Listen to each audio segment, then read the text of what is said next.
Hi, this is Lani Jackson from Brilliant Mompreneurs podcast and Lani Jackson Coaching, and you are listening to the Eat Blog Talk podcast. Hey, awesome food bloggers. Before we dig into this episode, I have a really quick favor to ask you. Go to your favorite podcast player, go to Eat Blog Talk, scroll down to the bottom where you see the ratings and review section. Leave Eat Blog Talk a 5-star rating if you love this podcast and leave a great review. This will only benefit this podcast. It adds value. And I so very much appreciate your efforts with this. Thank you so much for doing this. Okay, now on to the episode. Hello, food bloggers. Welcome to Eat Blog Talk, the podcast for food bloggers looking for the value and confidence that will move the needle forward in their businesses.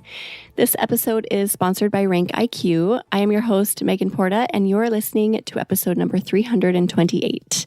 Today, I have Lani Jackson with me. She is going to talk to us about how to create a flexible business strategy and why this is important. Lani is a mom to 6 kids and wife to her husband of 16 years. She survives on caffeine, laughing with her kids, hiding in the pantry, eating chocolate. Oh my gosh, me too. And helping other women know they are not alone as they juggle business and babies. She is a clarity and strategy business coach for female entrepreneurs, helping them to create flexible strategies that adjust and move with the chaos of life, but still bring consistent monthly income. Her passion is to help entrepreneurs get out of survival mode and create a clear and sustainable plan of action that will help them reach their dreams of flexibility and freedom with a thriving, highly profitable business. Lani, it is such a pleasure to have you here today with me. How are you doing? I'm amazing. I'm excited to be on your podcast. I'm a little bit obsessed with food bloggers. So I love it. So why? Why are you obsessed with food bloggers? I started out as a blogger, a mom lifestyle blogger, and I am a self-proclaimed foodie and had a little tab for recipes, but didn't go like all in on food. And I would stalk food bloggers like with a passion. Oh, that's great. And I still do. Oh, that's great. So you know food bloggers. Sometimes I have non-food blogger guests who don't know food bloggers, and I can tell immediately that they don't know food bloggers, but you do. No, I know them. And I've had the privilege of coaching several of them, working and collaborating with several food bloggers. And it's just such a unique niche in the blogging world. And I just love food, just being honest. Yes. So I'm all like, please share me all your secrets. Yes, I love it. So do you have a fun fact in addition to that to share? Yes, I do. So I know if you heard 6 kids, y'all are like, oh my gosh, she must be crazy. And I am a little bit crazy because of the chaos in my house. But my fun fact is we adopted half of our kids from foster care. We are a blended family like that. And it's just really fun and crazy. Our kids are 14, 12, 10, 10, 8, and 8. But there's only one set of identical twins. The other we call involuntary twins because they're 6 weeks apart. Oh, that is so cool. I bet you have such a fun house. It is never boring in our home. Oh, I bet. That's amazing. And it keeps you on your toes. I mean, I only have 2 boys, but I feel like they keep me young and just like sharp, right? Yep, they do. Yeah. And our house is never clean. And that's just kind of how we have to accept it. That is one of those things where I feel like being an early mom, it was like, I would resist it. Like, why is this my life? It's always a mess. But then I just got to a point where I feel like I matured or something. And I just accepted it. Like, this is life. This is our life for now. Yeah. And it's just easier that way. You have to, at some point, it's just like, okay, I mean, we don't want to live in the grime. So we clean the dirt and the gunk, but there's always clutter. Yes. Well, I hear you on that. Well, it's amazing to have you here today. And I'm super excited to hear what you have to say about creating a flexible business strategy. So yeah, I guess, Lani, just to start, why do you feel like entrepreneurs need a flexible business strategy? I really am passionate about this because, one, it was something I needed. I've been an entrepreneur for about 12 years now. And when I first started out, I would get so frustrated and down on myself because I would see other people who started at the same time as me or had similar businesses as I did. And they were just like flying by me, I felt like, or they were accomplishing things that I couldn't, or they were telling me to do things, like they were doing. And it just seemed like I could not get on board. I couldn't make it work for myself. And when I finally stopped looking at everyone else and said, you know what? How can I make this work for me, my life, my chaos, my insanity that I had going on at home, adding 6 kids to my life during that time, early part of my business creating years. And when I decided to become more flexible with my strategy and intentionally create a strategy that would be flexible, like setting up my week knowing this probably won't happen and I'm okay with it. And here's how it can move and pivot to adjust to whatever comes up. That is when I saw massive growth in my business.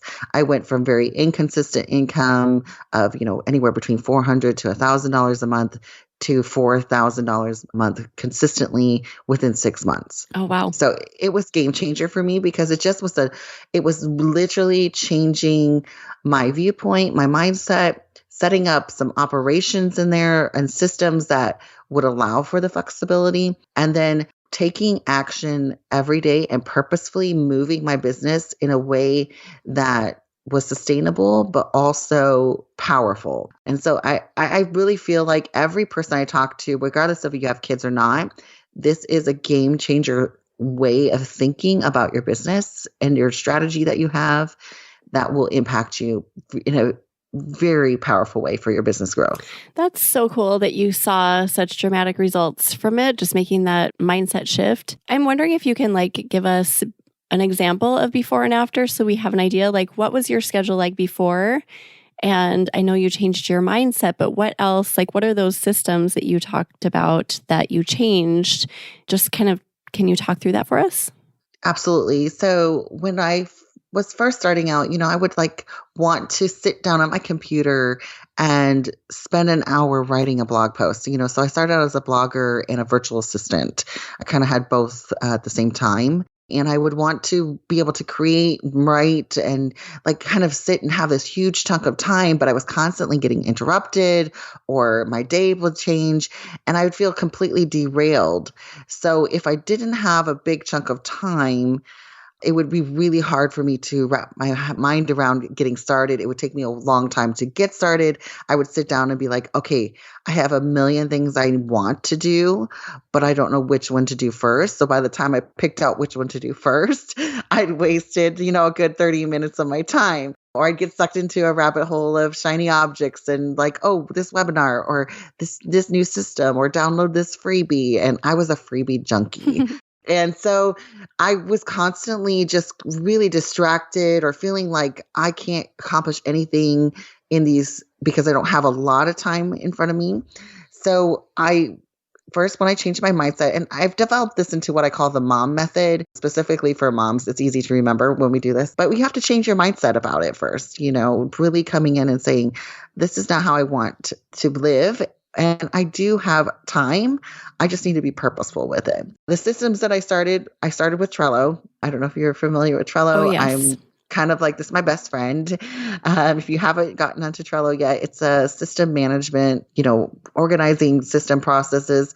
It's I call it a poster board and sticky notes and a to-do list had a baby explosion. And that is Trello. That's a great explanation. I love it. I started there and I started with my time. And I really didn't work more or less. I just became more purposeful with it.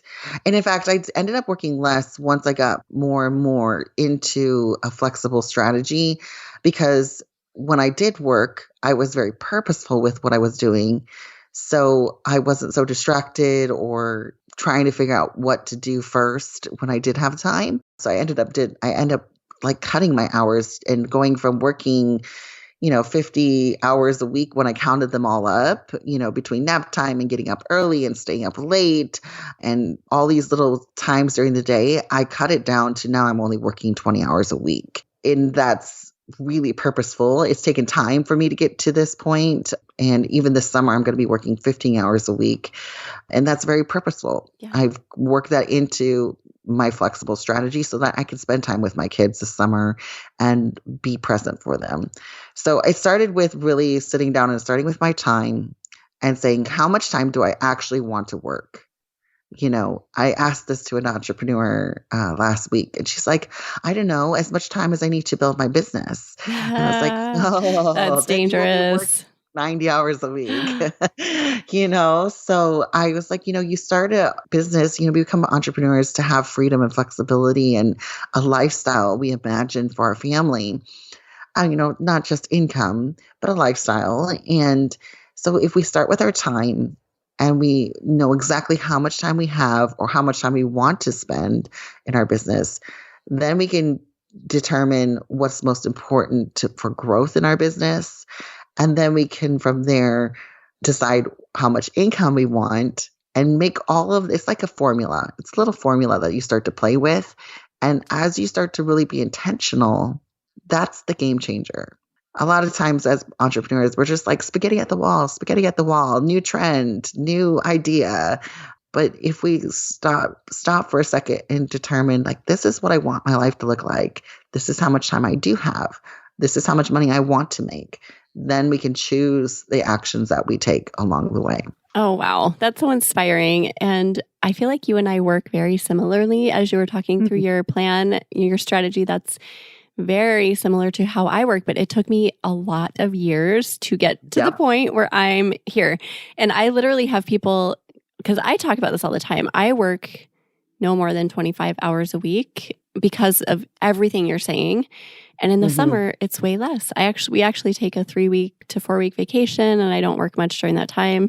And I'm purposeful about that. And people ask me, like, do you really only work 25 hours a week? I'm like, yes, I do.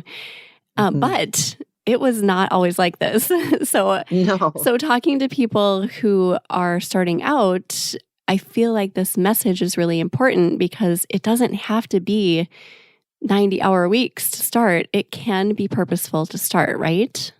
Absolutely. And this is my passion, is like, if I could have had somebody come to me when I was first starting and saying, hey, Lani, let me rein you in. Yeah. You don't have to do everything. You don't have to show up everywhere. You don't have to chase every new trend. You don't have to follow every person's advice. Let's start in with you, what your values are and what you want out of this. And let's build a business from there. Oh my gosh, I know the impact it would have had on me back then.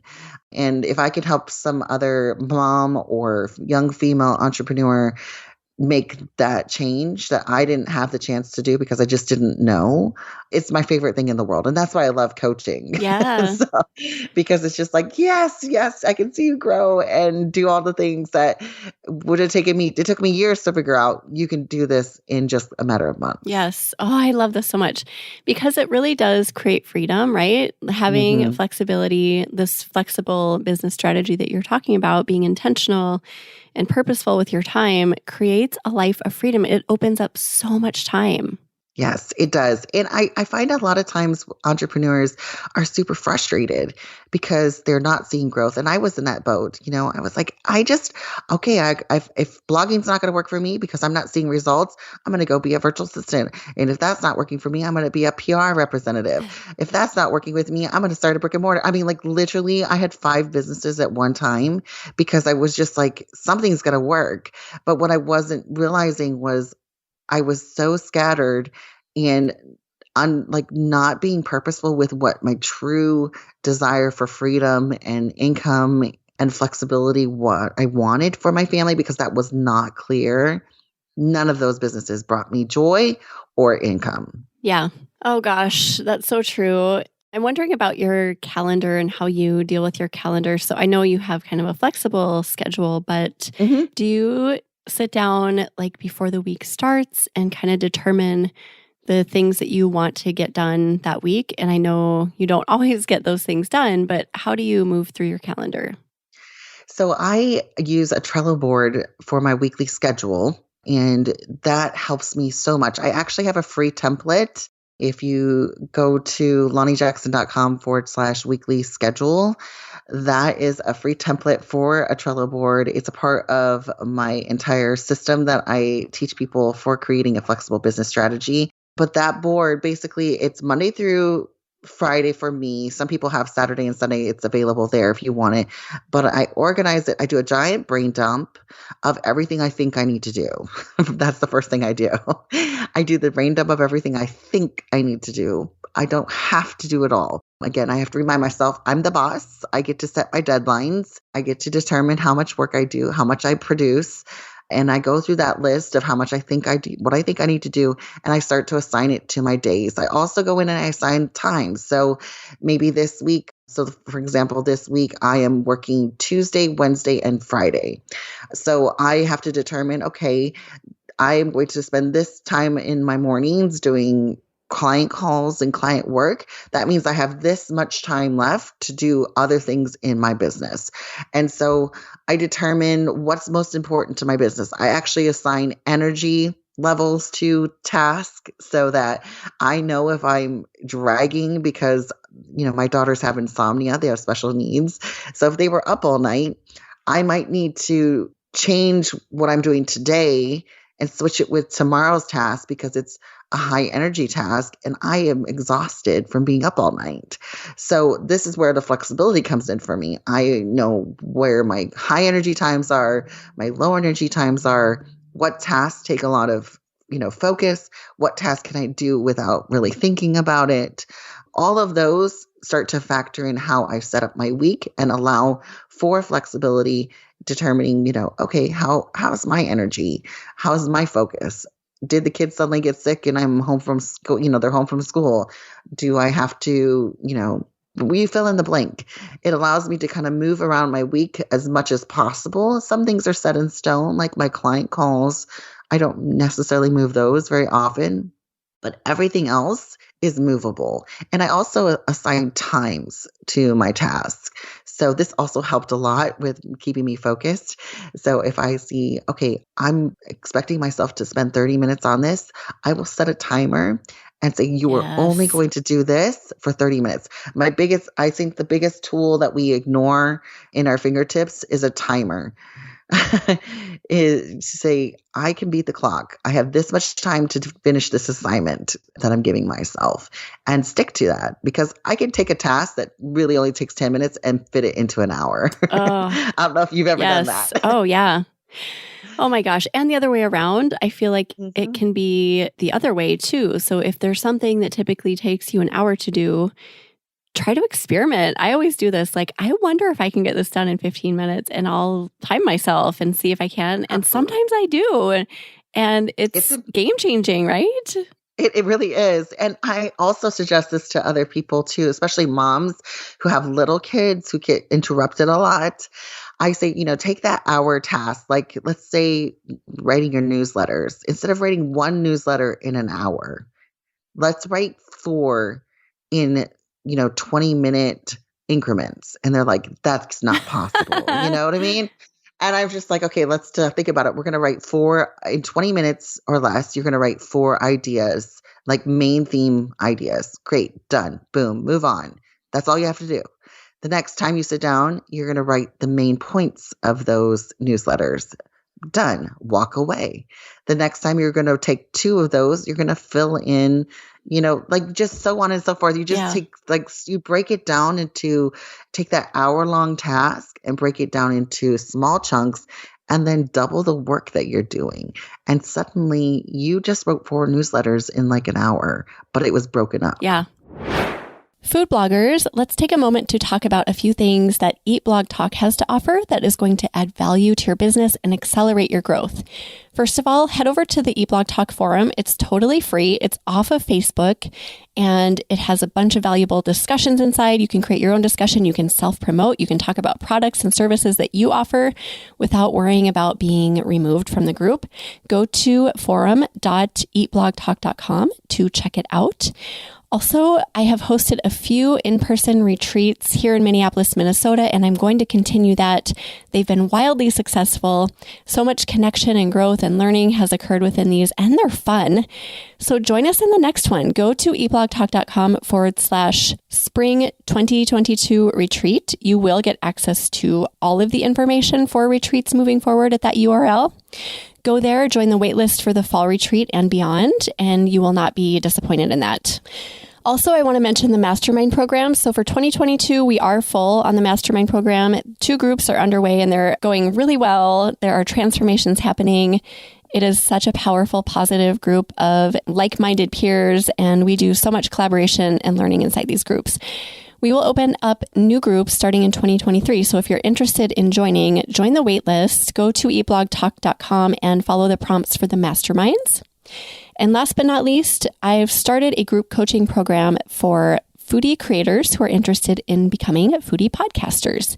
If this is you, send me an email, megan@eatblogtalk.com, and let me know you're interested in this group coaching situation. Whether you just have an idea or you've already launched or anything in between, we will serve you, and we show up twice a month on group coaching calls where we'll answer all the questions you need to get answered so you can start a successful foodie podcast. There are so many ways that we can accelerate your growth and add value to your business. So I hope that you will take advantage of some of these. And now we'll get back to the episode. I love this so much. You guys listening, like, you have no idea how much you can do in a shorter amount of time. I hear so many bloggers say, it takes me 8 hours to write a blog post or whatever. And I'm always like, oh my gosh. I mean, if that is you, I've been there. I've definitely been there for years. That was me. But you can do it in so much shorter amount of time. It's very possible. So go big with thinking what you can do in a smaller time frame. I love your mindset, Lani. This is so inspiring. So you talked about mindset a little bit because this is really mindset. This is where we start. We've got to change our mindset. So talk to us about that. You know, one of the things that was really started this whole process of changing over to a flexible strategy and creating the mom method that I refer to now was I realized that every morning I got on Marco Polo, the app. I don't know if you're familiar with it. Love Marco Polo. It's my favorite. My sister and I live pretty far away from each other, and she's my best friend. So I every morning would Marco her. I'm like, I'm so tired. I have too much to do and not enough time to do it. And I said that every morning because you know how you go back and kind of rewatch, and I realized like, oh my gosh, this is like on replay, and I'm saying it every day. And guess what? Every day I was so exhausted and tired. I had too much to do and not enough time to do it. And I was like, you know, literally I'm speaking this into existence. So why would it be different if that's what I'm expecting and creating for my reality every day? And I'm going to be truthful. I mean, I have 6 kids. It's a lot. I have 2 with special needs. They are very intense children, but I was also creating my environment, and I am in control of changing how I view things. So I started with changing purposely on Marco Polo, and I wrote it down, is I have all the energy I need to do the things I want to, and I'm going to have a fun day. Oh. And I just started changing that mindset. And just that gave me just like, I have the energy I need to do the things I want to. Because that's the truth. When all of us sit down, you can choose, like I tell people all the time, you can find money to buy the things you want. Yeah. 90% of the time. Yes. So when somebody tells me, oh, I can't afford to invest in my business, I'm like, but you can find money to buy Starbucks when you're out and really need a coffee. So I think we can always find what we want to find. And so the same with our mindset. I can find the energy, I can find the time, I can find the perspective.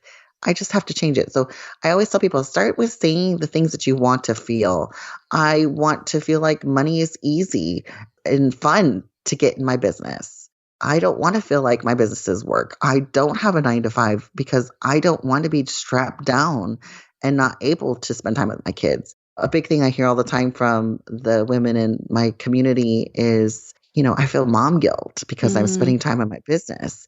And I'm just like, that is you in your brain. No one else puts mom guilt on you. You do. And I do it myself. Literally, I started this business so that I could have the flexibility to drop everything when my children need me. And we beat ourselves up because we do that.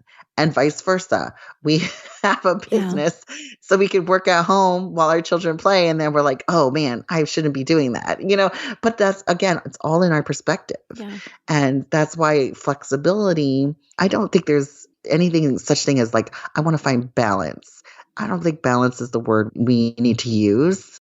Flexibility allows me to sometimes lean a little more heavy into my business and sometimes lean a little more heavy into my mom life or my personal life or into my own soul, which I need to do as well. It just allows that for us to kind of move with whatever we need. And yes, sometimes it's a little more on the business side. Sometimes it's a little more on the personal side, family side, but I can still make the income I want while giving myself permission to lean either way. And it starts with that mindset of saying, this is why I started this business and it's okay. That was so powerful. I loved everything you said. Thank you. This is going to be one of my favorite episodes, I feel like. And you were talking about just making that one small change of changing your words. I think that is such a huge first step, and it's so easy to do it. And I love that you had Marco Polo to kind of remind you what your themes were. Like, hey, Lani, you're saying this every day. You're saying that you're tired. You don't have the energy. So if you say that every day, guess what's going to happen? You're going to be tired. You're not going to have the energy. So you had that moment where you were like, holy crap, I need to change my words. So I think that's a good reminder to all of us to just notice what we're saying to other people every day and what we're saying to ourselves every day and to change it if we need to. Yes. And I'm going to give another example because I just had a client. We worked really hard on this. She basically was like complained about Instagram every time I talked to her. And she was like, it's just, Instagram, blah, blah, blah, blah, blah. And I was like, all right, I'm going to call you out on this. And really, she was so negative about Instagram. And it's such an important part to her business. She's a blogger and an influencer. And we worked on a mindset and we changed it from, man, Instagram is so frustrating and it just doesn't want to work with me. It doesn't play nice, to it's a free platform I could have fun on. And in a month's time of us just working on that mindset shift, her Instagram just exploded. She had a couple things go viral, and I'm not going to guarantee any of that's going to happen to you, but I definitely know for sure it wouldn't have happened if she had that same attitude. So true. And so mindset shift can be anything from, personal inward towards something in your business that is or is not working the way you want it to, or comparing yourself to somebody else.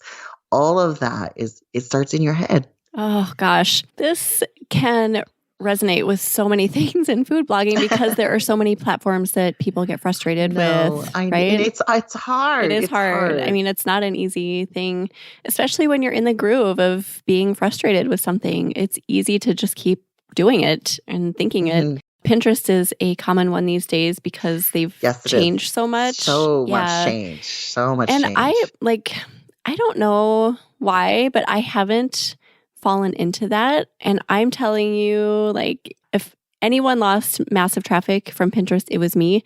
I used to get upward of 1 million page views a month from almost solely from Pinterest.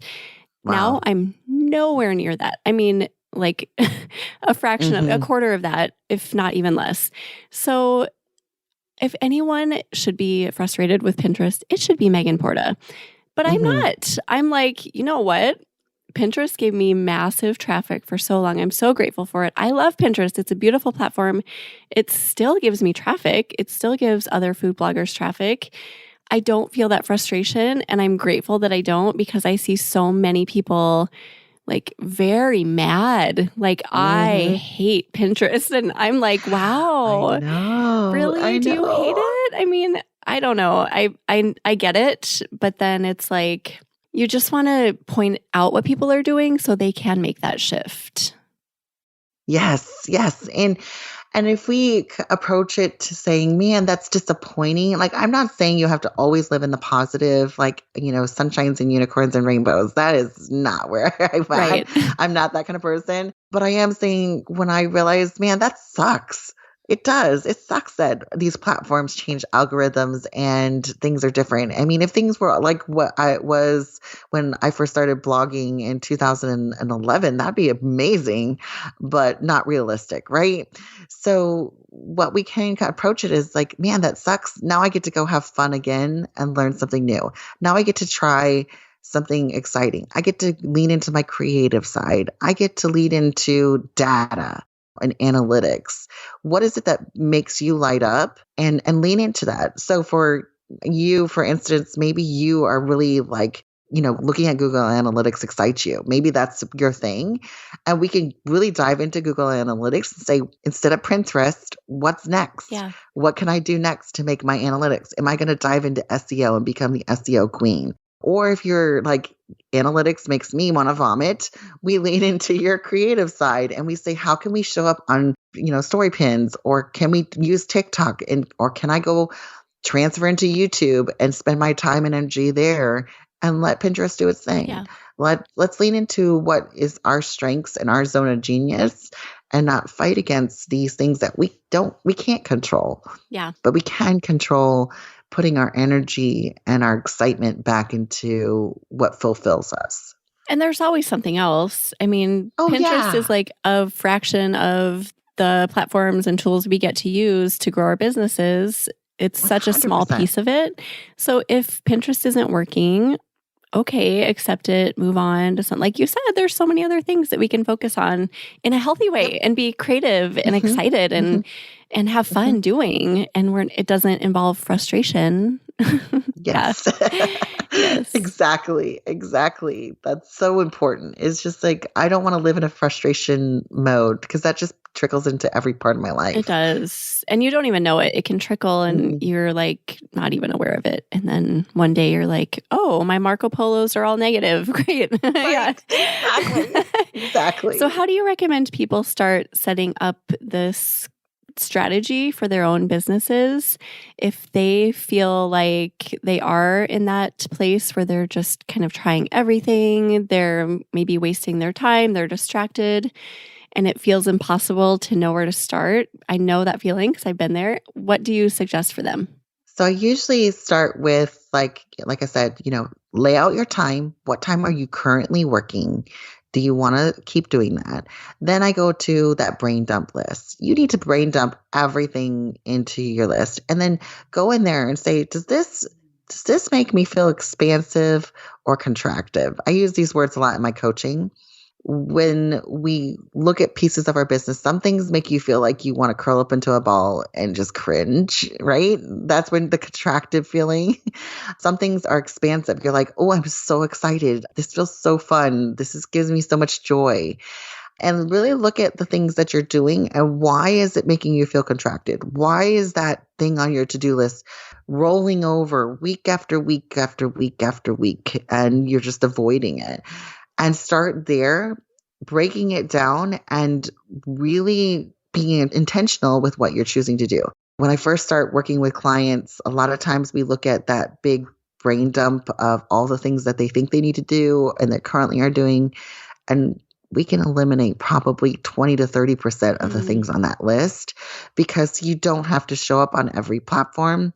You can be a little bit like work smarter, not harder. Some of the things that they're doing, I'm like, oh, you don't need to create a different piece of content for every platform. Create one big piece and let's take it to everywhere and let's cut it up. There's ways we can work more efficiently, but sometimes you can't see that until you lay it all out in front of you. Yeah, that is such a great place to start. And then just keep taking one step at a time, right? Like keep moving, Right. Don't stop, even if you have to slow down. You just said the last piece of the mom method, movement.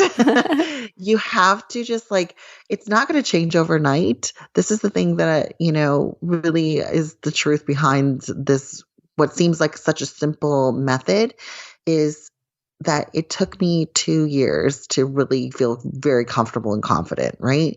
I saw a big change in 6 months, but to feel like I've got this, like I'm here and I can really feel like it's a no-brainer action for me now, is that it takes small actions every day. So you don't have to do like this big, huge change today. You just do one thing and then take another step and another step. Small actions every day end up impacting your life in massive ways. And if we can wrap our mind around, like, if I can send out one pitch email today and one tomorrow, then eventually we'll have sent out 100 pitches, and those will bring responses. And, just kind of slowly bringing into our mindset that movement. I have to not just change my mindset, because changing our mindset is awesome, but that doesn't make any impact in your, day-to-day life if you don't take action on it. You can set up a ton of Trello boards, and they're beautiful and they are so awesome looking.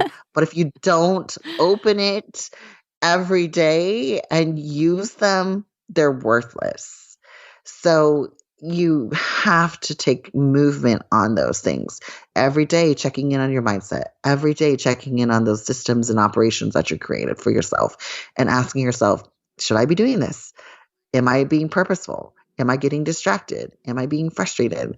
And how can I make this simpler for myself so that I can sustain it week after week after week? Oh, this is amazing. Well, how inspiring, Lani. So do you have anything that we have forgotten? Anything to leave us like a main takeaway? What do you think? I think the main thing right now is, like I always encourage everyone, is just start with that time piece. Go back to your time. Even if you're like, oh, I'm only working 20 hours a week and I'm happy with that, but you're not seeing growth, go back and just kind of check in. Do a check-in. I do this every quarter. I redo that weekly schedule. I look at it and I say, is this working for me? I do like a mini business audit every 3 months. And I say, me showing up on Instagram, is that bringing me clients? Me working in my Facebook community, is that really impacting people the way I want to? Is it fulfilling me? Is it driving traffic the way I want it to? Is it converting? And just check into the things that you're doing and say, is this doing what I want it to do? Or am I frustrated by it? Is it fulfilling me? Is it making me light up? And start with that and get curious. Get curious about our business. I think sometimes we just throw ourselves into things and we're like, this is how we have to do it. You can be unique. Somebody had to start. Remember those tasty videos, those overhead sped up 60? Somebody came up with that. And how did they come up with that? They came up with like, oh, this would be fun to do. And if we stopped and we looked at our business and said, what would be fun to do? Maybe you will be the next one to come up with the new style of video or new way of presenting food on your blog. There's tons of room for creativity. But if we get bogged down by all the things somebody told us we had to do to have a great, successful food blog, you're never going to have the opportunity to get creative or to stand out or to be unique. Great words to leave us with. Thank you so much for being here. This was amazing, Lani. Thank you for having me. I've loved talking to you. Oh gosh, I could keep going. I could probably go on, but I suppose we should, go about our days and take care of our children and all of that. Do you have a favorite quote or words of inspiration in addition to everything you've shared to leave us with today? I do. I printed this out and put it on my wall. This quote is, "You've done harder things than this." When it comes to my business, sometimes I feel like it's really hard to see that growth, or it's really hard to figure out why things aren't working, or hard to show up every day. But then I realize, man, I've done all the things that are a lot harder than this. We fostered, we adopted, we had hard pregnancies and births. I mean, our story is crazy when I go through it. And I'm just like, this is nothing. If I could do all of that, I could build a business that's successful. And I remind myself and others and my clients, you guys have done some hard things. I have clients who have gone through cancer, who have taken care of ill parents, who have they blow me away with how amazing and strong they are, and then get stuck because, they're not seeing growth on Instagram. And I'm just like, guys, you've done harder things than this. Perspective, right? Just they need the reminder of that perspective. Yes. And it's not so scary when you realize, man, I could go live on Instagram. That is not as scary as making myself vulnerable to be a foster mom. Oh gosh, that's so true. Just yesterday, my son, I think I asked him to throw his wrapper in the garbage or something, really, really hard. And he was like, I can't. He was complaining. He's 15, by the way. I'm like, okay, really? He just had open heart surgery a few months ago. And I was like, oh, wow. Dude, you went through open heart surgery. That was way, way harder. You can get that wrapper. You've got it. He was like, oh. So he just like walked over and picked it up and threw it away. So I'm going to keep using that. Yes. Isn't it just so silly how sometimes for like the simplest things, they become so hard. Yes. They just like, it's just too hard to pitch myself to that brand, or it's just too hard to go live, or it's too hard to figure out this new platform. Oh my gosh. Yeah. Girls, you have done so much harder things than that. I thought of pitching because that is a hang up for so many bloggers. It is. And for me too. It's scary. It's the thought of, oh gosh, yeah. The thought of that just gives me kind of, shivers. But yeah, because we feel like it's going to be rejection personally to there us. It is. Yep. And so the mindset that I had to switch, because I was the same, that was part of me when I started doing this. I was doing blogging full time. So I was just like, you know what? I don't care about the people who say no. They weren't the right fit for me. And the people who are going to say yes.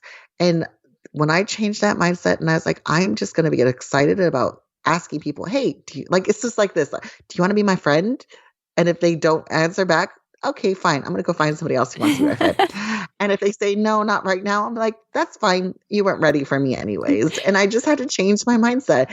And I pitched, I think my goal was 20 people every 2 weeks, 20 brands every 2 weeks. And that's where I saw that massive income growth.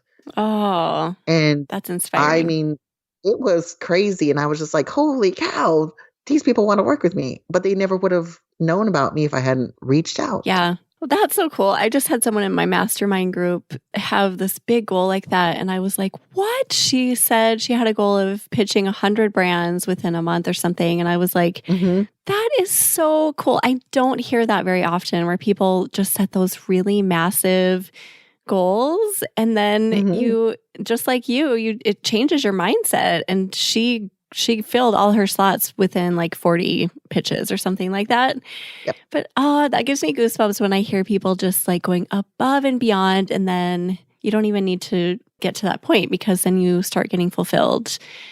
You do. Oh gosh. You do. So inspiring. Okay. Thank you so much, Lani. We will put together some show notes for you, and you can find those at eatblogtalk.com/Lani Jackson. And Lani is spelled Lani. Why don't you tell everyone where they can find you? You have a podcast, you are on social media. Tell us all the details. So you can listen to my podcast, Brilliant Mompreneurs Podcast. It is a podcast made specifically for mom entrepreneurs. We only have mom guests on there who are building businesses and juggling babies because we love that perspective and insight that moms can bring to the table. So hop on over there if you would like to hear the behind the scenes stories and some real mom advice. And then I am also on Instagram, Lani J. Jackson. I hang out over there, but I'm mostly in my Facebook community, the Brilliant Mompreneurs Society on Facebook. I would love for you to join us over there. And that's where I like to hang out. But you can DM me on Instagram or on Facebook. I love chatting with people. I love supporting female entrepreneurs as they grow their businesses, no matter what they are, and getting creative and leaning into your strengths and zone of genius and creating a business that's unique to you, that works and flexes with you in the freedom that you want to create for your family. So, and then always you can find me at LaniJackson.com is my website. If you want to set up a call and just chat, let me know. I'd love to work with any of you. Awesome. Well, thank you again so much for being here, Lani. And thank you for listening today, Food Bloggers. I will see you in the next episode. We're glad you could join us on this episode of Eat Blog Talk. For more resources based on today's discussion, as well as show notes and an opportunity to be on a future episode of the show, be sure to head to eatblogtalk.com. If you feel that hunger for information, we'll be here to feed you on Eat Blog Talk.